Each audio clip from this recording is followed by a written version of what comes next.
Governor కోట ఎమ్మెల్సీగా కోదండరాము అజారుద్దీన్ కోదండరామిరెడ్డికి మన ప్రమాణం చేసిండు, విమానం తిన్నాడు.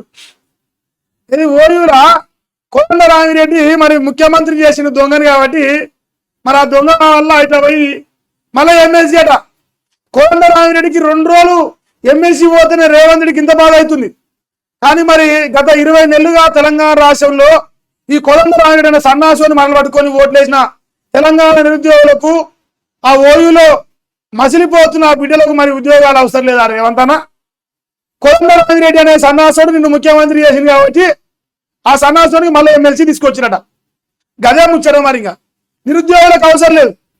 మీ ఉద్యోగాలకు మట్టికొచ్చి మీ పొట్ట పైన కొట్టిన కిరాతకునికి మళ్ళీ ఎమ్మెల్సీ ఇస్తారంట. మరి ఇక చూసుకోరు. ఇక అండగా ఉండడం ఈ కోదండరామిరెడ్డికి నమ్మి ఓటైతే ఇక మరి ఇక అండదండగా కాంగ్రెస్ పార్టీకి ఉండు, నిరుద్యోగులకు లేడు. ఇంకా చూసుకోరా. గవర్నర్ కోట ఎమ్మెల్సీలుగా కోదండరామిరెడ్డి అజారుద్దీన్ రాష్ట్ర కేబినెట్ నిర్ణయించింది. కోదండరాము అమీర్ అలీ ఖాన్ సభ్యత్వాన్ని కోర్టు రద్దు చేయడంతో ఎంపిక చేసిరు. కోదండరాముకు మళ్ళీ ఛాన్స్ ఇచ్చారు. అనుయంగా అజారుద్దీన్ తెరపైకి వచ్చిండు.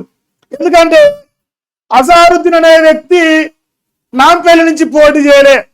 అజారుద్దీన్ అనే వ్యక్తి అసదుద్దీన్ ఓవైసీతో కొట్లాడలే.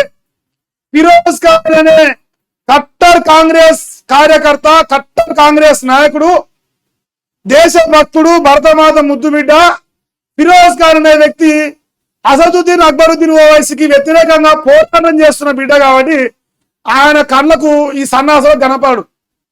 కళ్ళు మింగినాయి కాంగ్రెస్ సన్నాసులకు.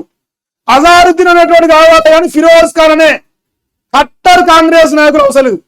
ఎవరైతే దొంగదారిలో దొడ్డిదారిలో కాంగ్రెస్ లో లుచ్చా రాజకీయాలు చేస్తారో వాళ్ళకే పదవులు వస్తాయని మరి రేవంత్ అన్న మరి నిరూపించాల్సుకుండా నేను ఒక జర్నలిస్ట్ అడుగుతా ఉన్నా. ఫస్ట్ టైం ఎందుకు రేవంత్ రెడ్డి గారికి ఫిరోజ్ ఖాన్ కనపడలేదు? ఎవరిని ప్రసన్నం చేసుకోవడానికి? అసదుద్దీన్ అక్బరుద్దీన్ కోసం కొడంగల్ను రాసిచ్చినట్టు ఏదైతే ఫిరోజ్ ఖాన్ రాజకీయ జీవితం కూడా నాశనం చేస్తానికి రాసిచ్చిరా? కాంగ్రెస్ పార్టీ నమ్ముకొని నిలబడ్డ ఫిరోజ్ ఖాన్ అనే ఒక కాంగ్రెస్ నాయకుడిని అసదుద్దీన్ అక్బరుద్దీన్ కోసం ఆయన జీవితాన్ని నాశనం చేస్తామని చెప్పేసి రాసిచ్చిరా? రాజకీయంగా కిరాతకులు మీరు అలా నమ్మిన నోట్ల మట్టి వచ్చి మళ్ళీ దొంగను పట్టుకొచ్చి అజారుద్దీన్ అట. ఇదే ముస్లిం సామాన్యం కదా. మరి మైనార్టీల పైన ప్రేమ ఉన్నది మీకు, ఫుల్లు చాలా పుల్లు ఉన్నది కనిపిస్తుంది. ఇంకా చూడరా, ఆయనకు మైనార్టీ హైదరాబాద్ జిల్లా కోటాలో మంత్రి పదవి కూడా ఖాయమనే ప్రచారం జరుగుతుంది. మంత్రి పదవి ఇస్తారు, అవసరం ముఖ్యమంత్రి పదవి కూడా ఇస్తారు. ఇప్పుడు అక్బరుద్దీన్ గారిని తీసుకొచ్చి ముఖ్యమంత్రి కూడా ఒకసారి అవసరం అయితే వాళ్ళ పార్టీ తుర్కోల పార్టీ ఒక ఆయన కట్టుకున్న ఆయన, ఒక ఆయన ఉంచుకున్న ఆయన సోపతి గారిని ఎంఐఎంఓలు అంటే మంత్రి పదవి ఎమ్మెల్సీ రెండా?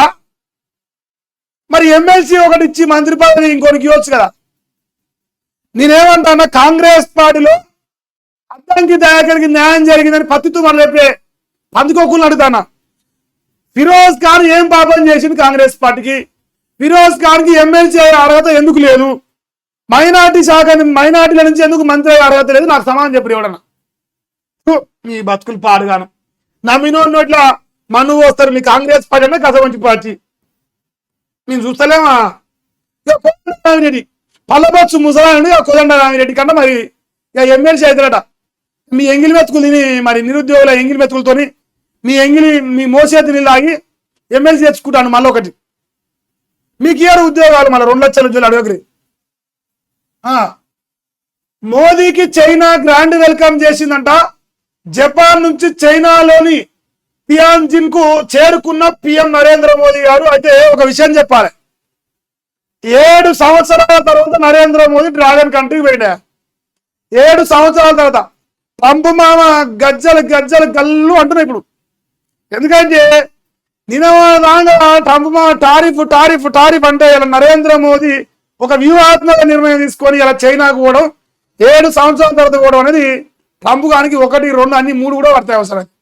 సో అట్లాంటి ఒక డెసిషన్ తీసుకుని మరి నరేంద్ర మోదీ గారికి గ్రాండ్ వెల్కమ్ చైనా నుంచి వచ్చింది. డ్రాగన్ కంట్రీ నుంచి గ్రాండ్ వెల్కమ్ వచ్చింది. మరి ఈ కాంగ్రెస్ సన్నాసులకు జీర్ణం కాకపోవచ్చు ఇలా బువ్వ. ఎందుకంటే కడుపులో కత్తులు పెట్టుకొని బతారు కదా వాళ్ళు. మరి అందులో వాళ్ళకి జీర్ణం కాదు ఇలా.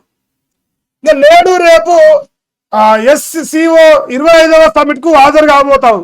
ఇవాళ జిన్పింగ్ తో అదే రకంగా రేపు పుతిన్ తో భేటీ అయి ఉక్రెయిన్ రష్యా యుద్ధం ప్లస్ జిన్పింగ్ తోని చైనాకు మరి భారత్ కు సంబంధాలు పెరగడానికి అవకాశం ఉంది. దీనివల్ల ఒకే ఒక్క దెబ్బ డాలర్ కు దెబ్బ పడుతుంది. డాలర్ కు దెబ్బ పడితే ట్రంప్ దానికి ఇంత పొడుగు పొక్క పడుతుంది. తద్వారా భారత్ దమ్మేందో మరి చూపించడానికి ఒక ప్రయత్నం జరగబోతా ఉంది. సో సూపర్ సక్సెస్ కావాలని ఒక భారతీయునిగా నేను కూడా కోరుకుంటా ఉన్నా. నరేంద్ర మోదీ గారికి దేశ ప్రజల తరఫున ఆల్ ద వెరీ బెస్ట్ కూడా తెలియజేస్తా ఉన్నా. సో ఏం జరుగుతుందో చూద్దాం. ఇంట్రెస్టింగ్ న్యూస్ అయితే రేపు రాబోతుంది. తర్వాత